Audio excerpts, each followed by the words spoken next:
झालेला आहे। आता सगळ्यांना आतुरता कशाची झाली आहे? तुमचा आवाज येऊ द्या,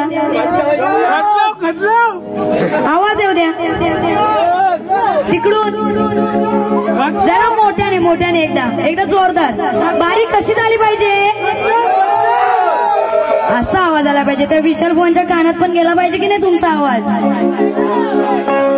बघा बुवा, स्तवन आणि गण झालेला आहे। जिथे कुठे असाल तिथनं बाहेर पडा, इथं गर्दीत कुठेतरी लपा आणि माझे गवळण नीट लक्ष देऊन ऐका। बघा, गवळण अगदी शास्त्रात गाणार आहे, गवळण अगदी शास्त्रात घेणार आहे। इथे महिला मंडळ सुद्धा खूप आहे, तर गवळण बुवांना लागणार सुद्धा, बुवांना लागणार सुद्धा आणि शास्त्रात घेणार सुद्धा। आता बुवा पुन्हा एकदा सांगते, गवळण घेते, नीट लक्ष असू द्या। आणि या बुवांच्या दिला जरा झापूक झुपूक झालं पाहिजे की नाही? या बुवांचा गवळणी चिन टपाक डमडम।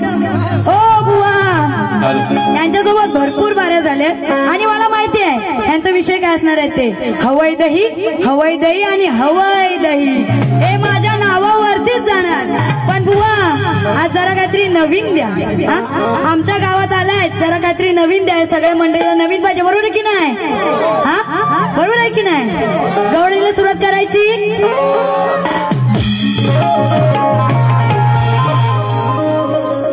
वृंदावनात मायेच्या पोटी झोपलेला तो एक तान्हा होता, संकटाला धावून गेला तो यशोदेचा कान्हा होता। अहो दामानंदाचा मंत्र तोडून ती आग विझवणार होता आणि म्हणून म्हणते तो काळ कान्हा तोंडात प्राशन करणार होता। म्हणून काय म्हणायचंय? ला ला ला ला ला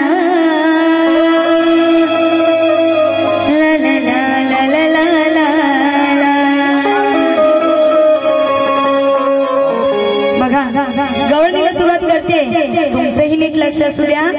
आणि निक तू हे पाणी कम, तुझं नीट लक्ष असू दे बुवा। बघा काय म्हणायचंय? हा नंदाचा कान्हा आज झालाय दिवाना, हा नंदाचा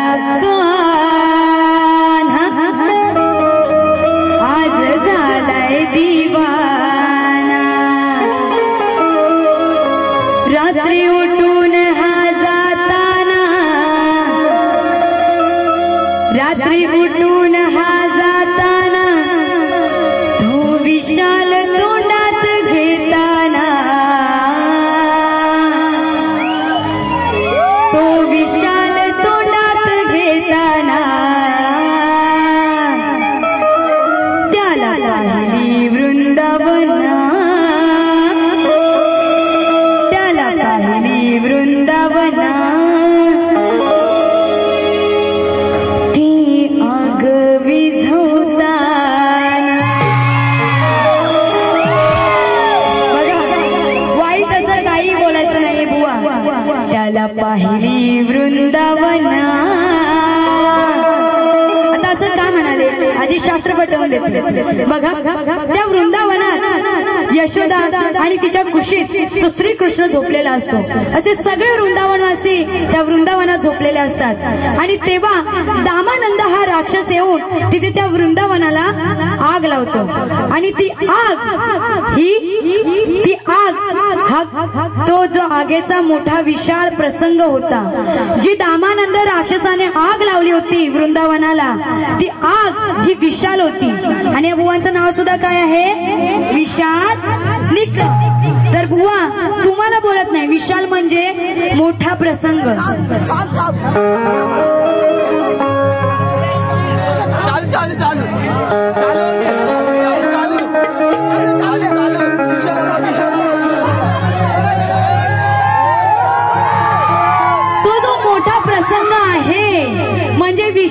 प्रसंग आहे बुवा. जर तुम्हाला तुमच्या शब्दाचा तुमच्या नावाचा अर्थ कळत नसेल तर सांगते. विशाल म्हणजे मोठा, बरोबर आहे की नाही? विशाल बरोबर म्हणजे मोठा. आता इथं तरुण मंडळ पण भरपूर आहे. तर ती विशाल आग तो कान्हा त्याच्या तोंडाने विझवतो. बुवा ती आग विझवतो, नाहीतर बुवांना काहीतरी दुसरं वाटेल. म्हणून काय म्हणाले, त्याला पाहिली वृंदावना ती आग विझवताना आनंदाचा कान्हा आज झालाय दिवाना. गवळण घ्यायची ना? तुमचा प्रतिसाद आला पाहिजे. घ्यायची?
तुरेवाले शाहीर यांना माझा प्रश्न असा आहे की त्यांच्याकडे प्रश्नपत्र दिलेले आहे तरी सुद्धा रसिकांना प्रश्न समजण्यासाठी सांगते।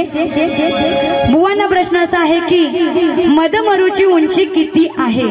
बुवा उत्तर जर ग्रंथ आधारे देता येत असेल तरच द्या, नाहीतरी देऊन रसिकांना काही सांगाल तर तसं चालणार नाही। पदाला सुरुवात करते बघा, पदाला सुरुवात करते। बुवा नीट लक्ष असू द्या आणि आज काहीतरी नवीन विषय देणार आहे तुम्हाला।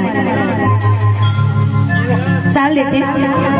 तुझे देख के पहली बार मेरा दिल धड़का है। तुम्हाला काय थंडी भरले का? नाही ना? स्वेटर बिटर घालून आलाय ना? तुझे देख के पहली बार मेरा दिल धड़का है। बुवा तुला बघून नाही पदाची चाल देते, नाहीतर या बुवाला काहीतरी वेगळं वाटतं। मैं प्यार जिसे करती हूँ तू वो लड़का है। बघा म्हणून काय म्हणायचंय? केला गडबड घोटाळा नाही विचार केला, वस्त्र पांघरून रूप त्याने घडविला। धरा धरा तुम्ही या भाड्याला, धरा धरा तुम्ही या भाड्याला, याच वाड्याला। धरा धरा तुम्ही या भाड्याला, याच बुवा याच वाड्याला। बघा तुम्हाला काहीतरी दुसरा ऐकायला जाईल विशाल बुवा। आज वाड्याला म्हणजे काय विषय आहे तर गौतम ऋषीचा विषय आहे। जेव्हा गौतम ऋषी आणि अहिल्या एका झोपडीत असतात तेव्हा इंद्रदेवाचा त्या अहिल्यावरती डोळा असतो आणि त्याला एक रात्र त्या अहिल्यासोबत घालवायची असते। म्हणून तो चंद्रदेवाला विनवणी करतो की तू थोड्या वेळासाठी गायब हो। तर का? तू गायब झाल्यानंतर गौतम ऋषी स्नान करण्यासाठी बाहेर जाते आणि तसंच होतं। चंद्रदेव थोड्या वेळासाठी लुप्त होतात आणि गौतम ऋषी स्नान करण्यासाठी बाहेर जातात। तो इंद्रदेव गौतम ऋषीचं रूप धारण करून त्या अहिल्याच्या घरी येतो। ती अहिल्या बोलते सुद्धा की तुम्ही एवढ्या लवकर कसे काय परत आलात? तेव्हाच चंद्रदेव पुन्हा एकदा आकाशात येतात आणि तेव्हा गौतम ऋषींना असं कळतं की चंद्रदेव थोड्या वेळासाठी लुप्त झालेले आहेत आणि गौतम ऋषी पुन्हा एकदा त्यांच्या वाड्यात येतात आणि बघतात तर काय अहिल्या ही दुसऱ्या पुरुषासोबत आहे। आणि त्याच रागात जो इंद्रदेव त्याच्यामुळे त्यांच्या भांडणात त्यांच्या संसारात भांडण होतं आणि त्या रागात गौतम ऋषी हे अहिल्याला श्राप देतात की तू शिल्प होऊन राहशील। आणि तोच शिल्प श्री राम अवतारात श्री राम यांचा जेव्हा त्या शिल्पाला स्पर्श होतो तेव्हा ती अहिल्या पुन्हा प्रकट होते। बुवा एवढाच विषय आहे। आणि म्हणून काय म्हणाले? केला गडबड घोटाळा नाही विचार केला। कुणी तर इंद्रदेव आणि चंद्रदेवाने वस्त्र पांघरून रूप त्याने घडविला। धरा धरा तुम्ही या भाड्याला। आता जो इंद्रदेव गौतम ऋषीचं रूप धारण करून आलाय त्याला काय म्हणायचंय? धरा धरा तुम्ही या भाड्याला, याच वाड्याला। म्हणजे त्या वाड्यात आलाय म्हणून आज ह्या वाड्यात तो आलाय म्हणून त्याला धरा, एवढाच विषय आहे। विशाल बुवा नीट लक्ष असू द्या, शास्त्र पटवून येते त्याच्याकडे। म्हणून बघा म्हणायचंय केला गडबड घोटाळा नाही विचार केला, वस्त्र पांघरून रूप त्याने घडविला।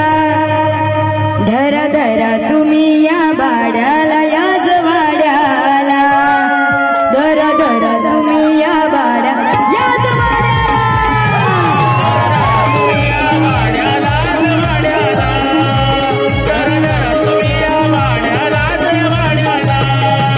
केला गडबड घोटाळा विचार केला, वस्त्र पांघरून रूप त्याने घडविला। धरा धरा तुम्ही या भाड्याला, याच वाड्याला।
आज नामकरण सोहळा या निमित्ताने या शक्तितुऱ्याचा कार्यक्रम आयोजित केलेला आहे।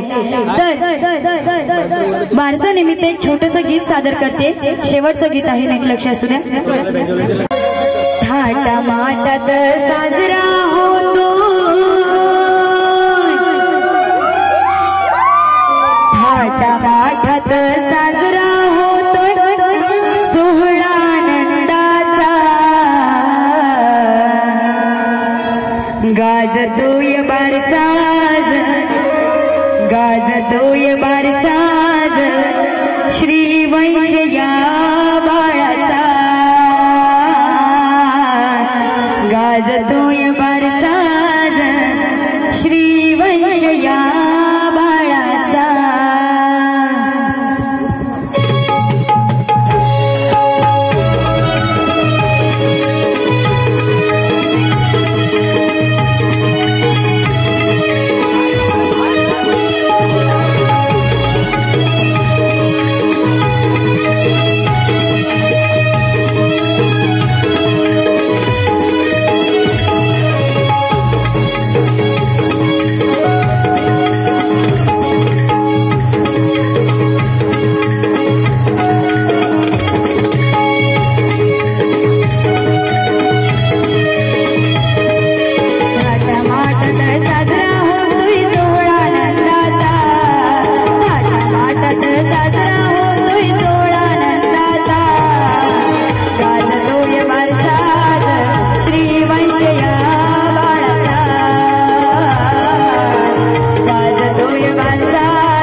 या बाळाचे वडील म्हणजे गणेश शिंदे आणि त्याची आई काजल शिंदे। तर गणेश या बाबांनी सर्व गावाला आमंत्रण दिलंय आणि काजल आईची कशी धांदल होते ते बघा। दिले आमंत्रण साऱ्या गावाला गणेश या बाबांनी, काजल आईची धांदल झाली सारे जण पाहुणी, सारे जण पाहुणी, सारे जण पाहुणी। दिले आमंत्रण साऱ्या गावाला गणेश या बाबांनी, काजल आईची धांदल झाली सारे जण पाहुणी। हर्षित झाले मने सारे आज्ञा दोघांचा,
पहिली बारी मी इथे संपवत आहे, पण जाण्याआधी विशाल बुवांना ताकीद देते की बुवा पहिली बारी अगदी शास्त्रात केलेली आहे। जर पहिल्या बारीत येऊन तुम्ही अर्थाचा अनर्थ केलात आणि जर पहिली बारी शास्त्रात घेतली नाही तर दुसऱ्या बारीत तुम्हाला कोंडिवली गावातून सोलपटावर बाहेर पाठवेल। एवढं नीट लक्षात असू द्या बुवा, कारण मला खेडची वाघीण बोलतात, समजलं का हो विशाल बुवा? पहिल्यांदा ताकीद देते, अजून अजून सांगते बुवा पहिली बारी शास्त्रात केलेली आहे, अर्थाचा अनर्थ करायचा नाही, नाहीतर दुसऱ्या बारी सोलपटवून बुवा जे कपडे घातलेत ना ते पण तुमचं उतरवील। बघा अशा प्रकारे माझी पहिली बारी मी ते संपवत आहे आणि विशाल बुवांना पहिल्या बारीसाठी शुभेच्छा देते आणि ते सांगतात।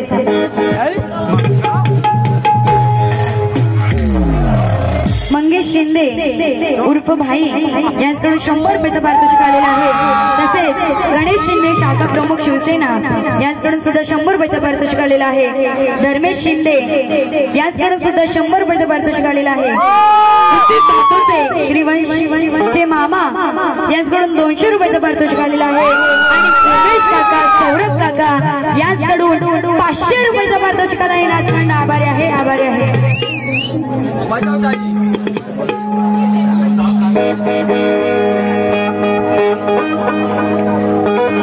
श्रीवंश या बाळाची आत्या सोनल आत्या तिच्याकडून 200 रुपयाचा पारितोषिक आला आहे। नाचमंड आभारी आहे।